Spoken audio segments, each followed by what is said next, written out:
ముందు తెలంగాణ తరఫున పక్కాగా బలమైన వాదన వినిపించడానికి అవసరమైన సూచనలను సలహాలను సాగునీటి పారుదల శాఖ మంత్రితో పాటు మేమే స్వయంగా సమీక్షించి వాళ్లకు సూచనలు చేయడం జరిగింది. అందుకే ఈరోజు తెలంగాణ రాష్ట్రానికి కృష్ణా నది జలాలలో రావాల్సిన వాట కోసము ఈ ప్రభుత్వం పక్కా ప్రణాళికతో పక్కడబందీగా ప్రయత్నం చేసి మనకు రావాల్సిన వాటాను సాధించుకుంటామని నేను ఈ సందర్భంగా తెలియజేస్తున్నాను. అదేవిధంగా ఈరోజు 2027 ఎస్ఎల్బీసీ టన్నెల్ ఆనాడు మొదలుపెట్టి వివిధ కారణాల చేత ఆగిపోయింది. ఈరోజు ఎస్ఎల్బీసీ టన్నెల్ పూర్తి చేస్తే కృష్ణానది జలాలలో మన వాటాలను వినియోగించడమే కాదు, నల్గొండ జిల్లాలో ఉన్న ఫ్లోరైడ్ సమస్యను పరిష్కరించడమే కాకుండా 3,60,000 ఎకరాలకు సాగునీరును అందించి నల్గొండ జిల్లాను పట్టి పీడిస్తున్న ఫ్లోరైడ్ సమస్యను పరిష్కరించడానికి ఎస్ఎల్బీసీ టన్నెల్ పూర్తి చేయాలి. ఈ ఎస్ఎల్బీసీ టన్నెల్ పూర్తి చేసే క్రమంలో మొన్న ప్రమాదం జరిగి కొంతమంది కార్మికులు చనిపోయినారు. ఆ కార్మికుల కుటుంబాలకు 25 లక్షల రూపాయల నష్టపరిహారం ఇవ్వడమే కాకుండా తిరిగి ఆ పనులను ప్రారంభించడానికి ఎస్ఎల్బీసీ టన్నెల్ని 2027 డిసెంబర్ 9లోగా పూర్తి చేసి తెలంగాణ రైతాంగానికి అంకితం చేయాలని, నల్గొండ ఫ్లోరైడ్ బాధితులను ఆదుకోవాలని ఒక సంకల్పంతో మేము ముందుకు వెళ్తున్నాం. ఎవరు ఎన్ని అడ్డంకులు కల్పించినా, అవాకులు చెవాకులు పేలినా మా ప్రయత్నంలో మేము వెనకడుగు వేయం. సమస్యలు వచ్చినప్పుడు నిటారుగా నిలబడి ఆ సమస్యల్ని అడ్డుకుంటాం, ఆ సమస్యల్ని పరిష్కరించుకుంటాం, తప్పుడు ప్రచారాలను తిప్పి కొడతామని చెప్పి ఈ సందర్భంగా తెలంగాణ సమాజానికి నేను తెలియజేయడానికి సంతోషిస్తున్నాను. అదేవిధంగా హైదరాబాద్ అనేది ఒక బ్రాండ్. ఈ బ్రాండే మన యొక్క ఇమేజ్ ప్రపంచ స్థాయిలో. అందుకే హైదరాబాద్ గేట్వే ఆఫ్ వరల్డ్గా తీర్చిదిద్దాలని ఈనాడు పూర్తి స్థాయిలో మన ప్రభుత్వం ప్రణాళికలు రచిస్తుంది. దాంట్లో భాగంగానే హైదరాబాదు మహానగరం మన బలం, మన బ్రాండ్.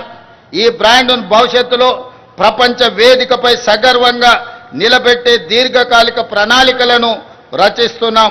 2035 నాటికి తెలంగాణ $1 ట్రిలియన్ ఎకానమీగా, 2047 నాటికి $3 ట్రిలియన్ ఎకానమీగా ఎదగాలన్నదే తెలంగాణ ప్రభుత్వం యొక్క లక్ష్యం. అది సాధించిన నాడు భారతదేశానికే కాదు ప్రపంచానికే హైదరాబాద్ గేట్వేగా మారుతుంది. ఆ దిశగా మొత్తం రాష్ట్రానికి మేము మాస్టర్ ప్లాన్ తయారు చేస్తున్నాం. అంతర్జాతీయ ప్రమాణాలతో కూడిన మౌలిక సదుపాయాలతో హైదరాబాద్ తెలంగాణ ఉండాలన్నది మా ప్రభుత్వం యొక్క సంకల్పం.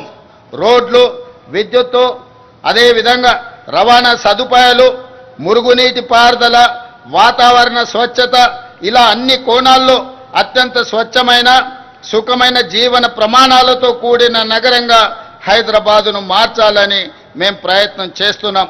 ఈ దశగా ఇప్పటికే ప్రభుత్వం చేస్తున్న ప్రయత్నాలు సత్ఫలితాలను అందిస్తున్నాయి.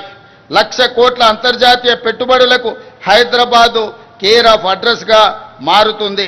గ్లోబల్ కేపబిలిటీ సెంటర్లకు హబ్గా మారుతుంది. హైదరాబాదు నగరానికి వచ్చే 100 ఏళ్ల తాగునీటి అవసరాలకు శాశ్వత పరిష్కారంగా గోదావరి జలాలను తీసుకువస్తున్నాం. దీనికోసం 7,360 కోట్ల రూపాయలతో గోదావరి 2వ దశ 3వ దశ పనులను ఇటీవలనే ప్రారంభించుకున్నామని తెలియజేయడానికి నేను సంతోషిస్తున్నాను. హైదరాబాద్ బ్రాండ్ ఇమేజ్ను పెంచేలా మూసీ పునరుజ్జీవన ప్రాజెక్టు, గాంధీ సరోవర్ ప్రాజెక్టులు ఉండబోతున్నాయి. ఈనాడు దేశంలో గుజరాత్ సబర్మతి సరోవర్ రివర్ ఫ్రంట్ని, ఢిల్లీ గంగానది రివర్ ఫ్రంట్ని, ఉత్తరప్రదేశ్ యమునా నది రివర్ ఫ్రంట్, గంగా నది ఉత్తరప్రదేశ్లో, యమునా నది ఢిల్లీలో రివర్ ఫ్రంట్లుగా అక్కడి ప్రభుత్వాలు ప్రక్షాళన చేస్తున్నాయి. గుజరాత్తో, ఢిల్లీతో, ఉత్తరప్రదేశ్తో పోటీ పడి తెలంగాణ రాష్ట్రం మన మూసీ నది ప్రక్షాళన చేసి హైదరాబాద్ ఒక సుందరమైన నగరమే కాదు, వాతావరణ కాలుష్యానికి దూరంగా అభివృద్ధి చెందిన నగరంగా తీర్చిదిద్దడానికి ఈనాడు ప్రణాళికలు సిద్ధం చేస్తున్నాం. ఈ ప్రణాళికలతో ముందుకు వెళ్తున్న సందర్భంలో ఎదురైతున్న ఛాలెంజ్లను పరిష్కరించుకుంటూ మూసీ పరివాహక ప్రాంతంలో నిరుపేదలు అత్యంత కష్టమైన జీవితాన్ని గడుపుతున్నారు. నిన్నగాక మొన్న కురిసిన అత్యధిక వర్షాలు, క్లౌడ్ బస్ట్ వల్ల పేదల జీవితాలు అతలాకుతలమే కాదు, పేదలు మూసీ నదిలో కొట్టుకుపోయినారు. దీనికి ప్రధానమైన కారణం ఎక్కడ నివసించడానికి అవకాశం లేక హైదరాబాదు నగరంలో జీవనాధారం కోసం వచ్చిన వివిధ ప్రాంతాల వాళ్ళు మూసీ పరివాహక ప్రాంతంలో గుడిసెలేసుకొని జీవనం సాగిస్తున్నారు.